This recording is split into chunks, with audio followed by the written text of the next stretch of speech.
From the heart of your nation's capital to the shores of the Empire State, this is the Patriot Report.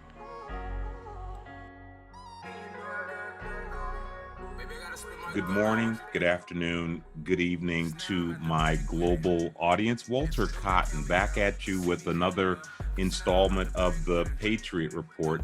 And as promised in the last report, we're going to use this session to demystify your superpower. That's right, we're not going to save it to the end. We're going to hit you like James Brown said. We're going to hit you with the one, or should I say hit you on the one with this one. So these are the three things that we're going to do today.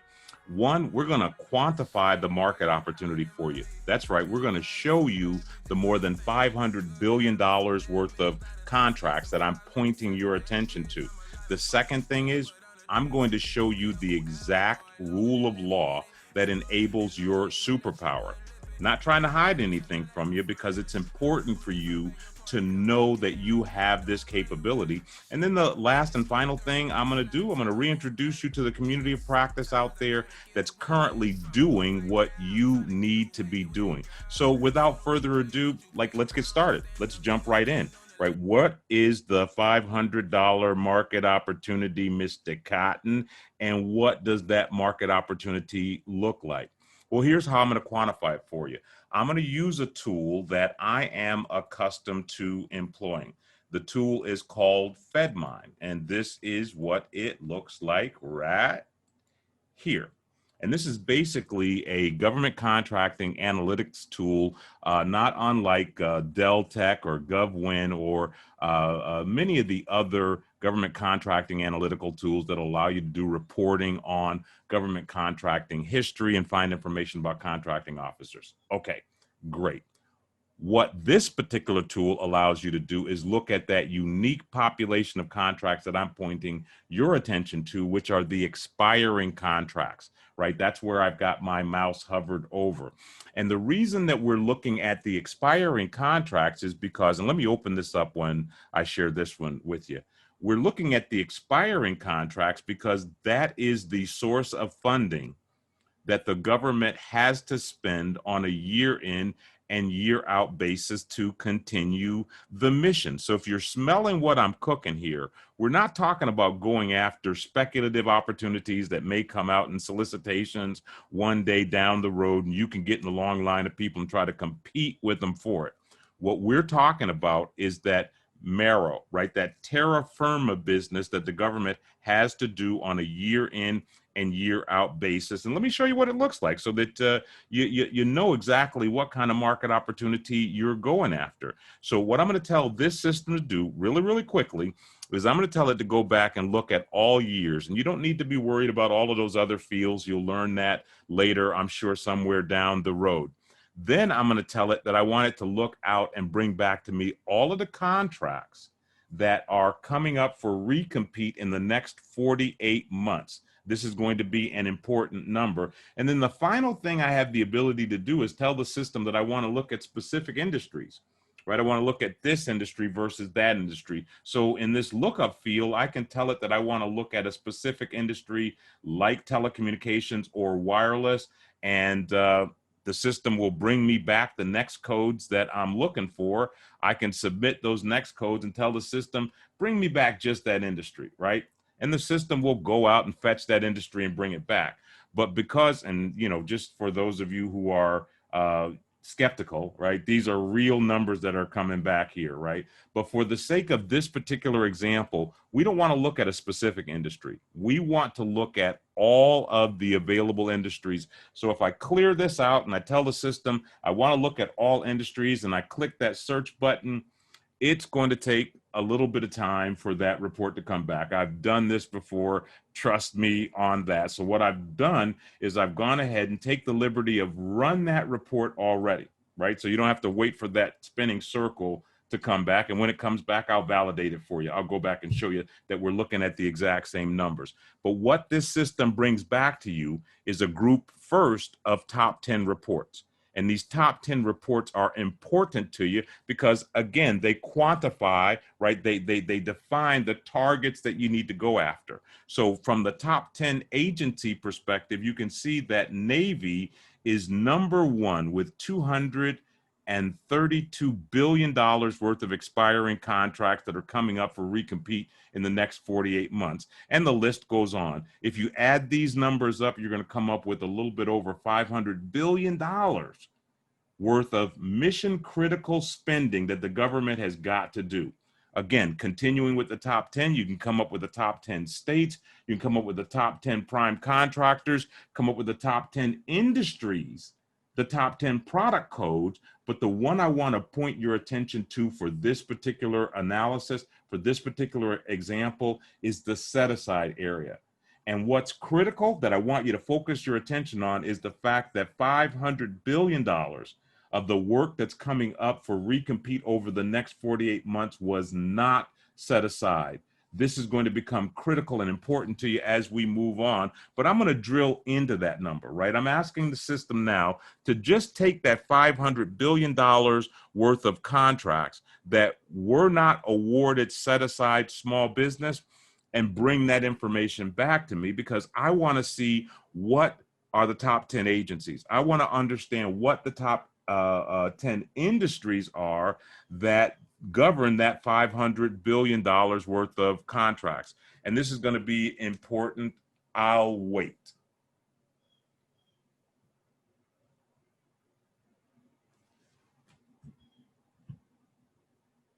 Okay, great. The system has brought back this report that shows, again, this is just taking that $500 billion that was awarded to other than small business and broke it down by industry, the top 10 agencies, states, prime contractors, and the like. And the reason this report becomes important to you is because your superpower is connected to the ability to take any portion, take a look at this and listen to this clear, any portion of this $62 billion worth of awarded business that Lockheed Martin has received from any of the industry areas that Lockheed is operating in, or any of the product codes, and cause it to be awarded to you as a direct award. This system further allows you to drill into the MADI data of those transactions so that you can take a specific contract and look at the originating data. Are you listening to me, folks? And you can build a response that allows you to take away your desired share of that more than $500 billion worth of contracts that are coming up for recompete. Again, this is the business. This is that marrow, right? This is that terra firma. This is that stuff the government has to spend every year to maintain its operations. And I'll give it to those of you who say, well, it's not going to be the entire $500 billion because some of those contracts were awarded in ways that won't fit into Mr. Cotton's strategy. And I'll agree with you. And I won't mince words with you, right? Let's not split hairs. Let's say that $200 billion of that fits into the category that does not qualify for this program.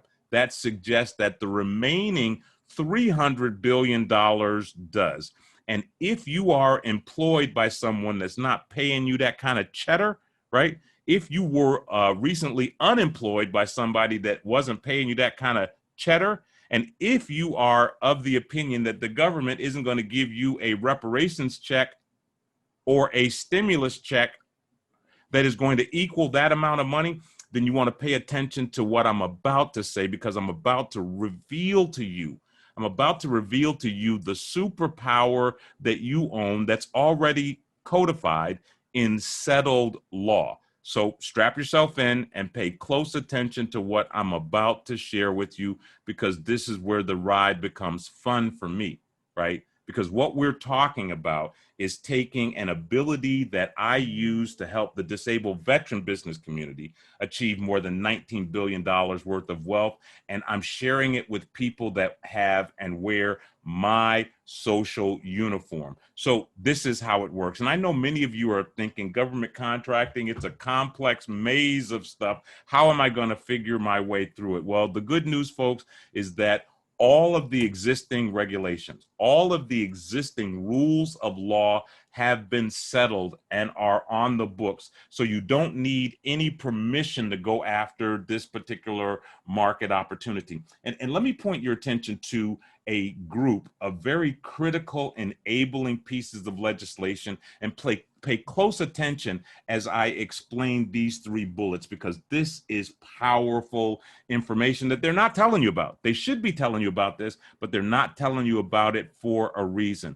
That first bullet, it says to the contracting officer community that every dollar that the federal government spends that's below the simple acquisition threshold is reserved for small business. Let me say that another way, right? When you go to a restaurant and you have a table reserved, when you show up, they have to give you that table. That's what this particular regulation says to the contracting officer. If you don't show up, they can give your table to someone else. What I'm empowering you with is the ability to close the gap to make sure that all your reservations come to you. But be that as it may, let's jump to the next bullet, which is another critical bullet that is codified in settled law. And what this bullet says to the contracting officer, it says before you can do a large business competition, it is the policy of Congress that you first eliminate small businesses.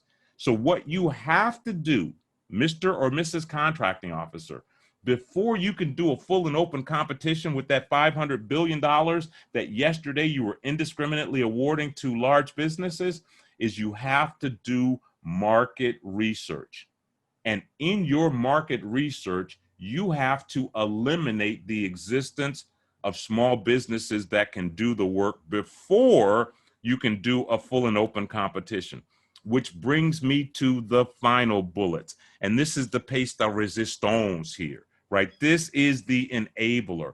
It's FAR, Part 19, 5022B.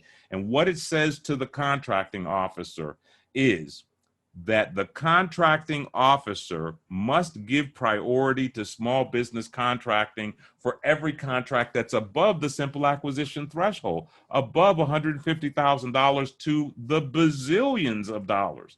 And what this codified language in law says to the contracting officer is, if during your market research effort, previous bullet, think previous bullet, you identify 2 or more small businesses that can do the work, you shall set that contract aside for small business award.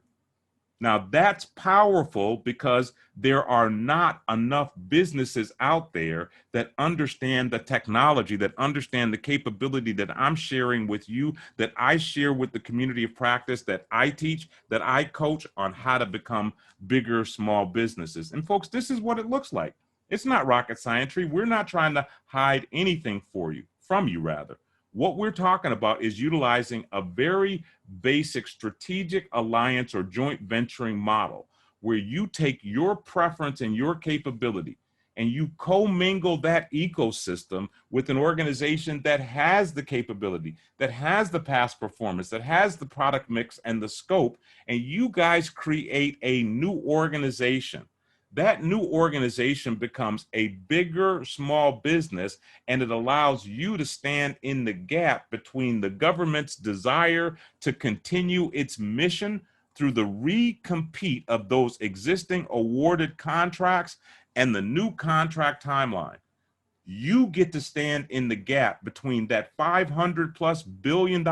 Okay, I'm going to take a step back. Let's say $300 billion worth of contracting activity that the federal government must recompete over the next 48 months, and you can redirect the desired share of that you have into your business, into creating an enterprise that looks like what you see on the screen. And folks, I'm not talking to you about something that I hypothesize. I'm not talking to you about something that I think is possible. I'm talking to you about something about what I've already done. I did it to the tune of $19 billion for the disabled veteran business community. And now, as loud and as deep as I possibly can, I'm saying to those people that are wearing my social uniform that at this point in time that we find ourselves at, you need to get your feces amalgamated and understand this wealth generating opportunity, because it is the only, no, not only, it's the most viable pathway that's available to you.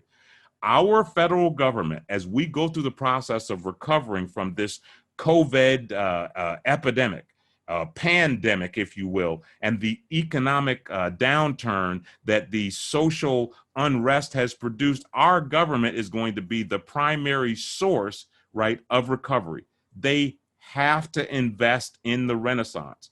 You now know that you have a superpower that allows you to insert yourself in the equation. So let's recap here, right? Let's talk about the "you are here" point. Let's define it. Okay, you're talking about a market condition that has been reduced to year zero. That's the asymptotic low, right? The entry point is level for everybody. And you have a disruptive advantage in this superpower that you can employ against the number one buyer that's going to be in the market during this season. The only thing that you need that you don't have now is the know-how. And I recognized some years ago that that know-how was going to be critical. So I started studying, right, leading thinkers out there. And one of the strongest thinkers out there on this subject matter that I followed was a Dr. Claude Anderson. You guys know him as the author of the book Powernomics. And what Claude said to us was that if we are going to get where we want to go from here, right, we're going to have to take a lesson from that old African proverb. You guys have heard that old African adage that says to go fast, go alone, but to go far, go in a group. So what Claude postulated was the importance and the quality of group economics, creating a rising tide that raises people who wear my social uniform, right, out of despair, out of economic calamity, out of economic disaster. I bought into that subject matter. I used that subject matter to help the disabled veteran business community achieve their results.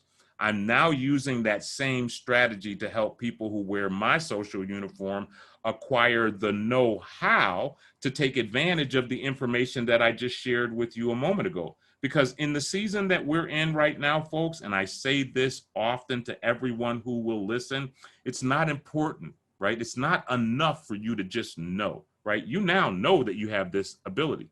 What is critical in this season is for you to acquire the know-how. So I'm going to extend this invitation after this Patriot Report and every other Patriot Report that you tool on out to the mympu.org website. You investigate that community of practice and you get your feces amalgamated by joining so that you can get out of the mustard, catch up, and create some generational wealth so that your future generations never have to worry about income, never have to worry about their security ever again. Until next time, this is Walter Cotton saying, it's both in your hands, and I'm out.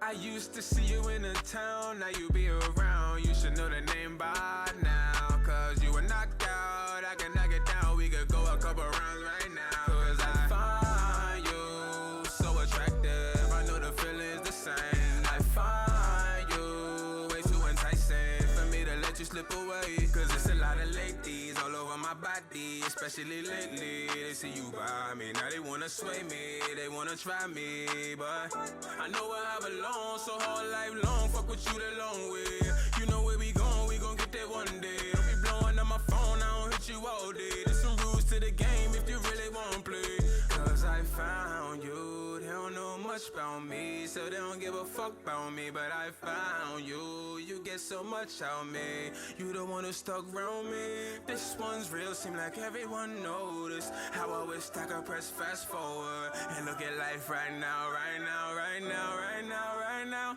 Now that you're gone, guess the love didn't last that long. I had to move on. I can't take the L, had to pass that joint. Cause I found out that you rock with me, you don't fuck with me like you say you do. I found out. And cut ties with you, that's the only thing left for me to do. When I found out, I was upset when I found out. I was depressed when I found out. I'm lowering my bread when I found out. I lowered my head, but I climbed out. Dust off my chest when I climbed out. Picked up my head and now that I'm out, I'm counting my cash. Cause I climbed out and jumped in my bag. And you know me, never the type to ever let a dark cloud take from my sunlight. But now I'm on these late night creeps, trying not to take time from my sunlight. I'm trying to abide by rules, I done tried to accommodate you, but you're blind to all of my moves if they don't seem to benefit you. Now I don't see you through the time.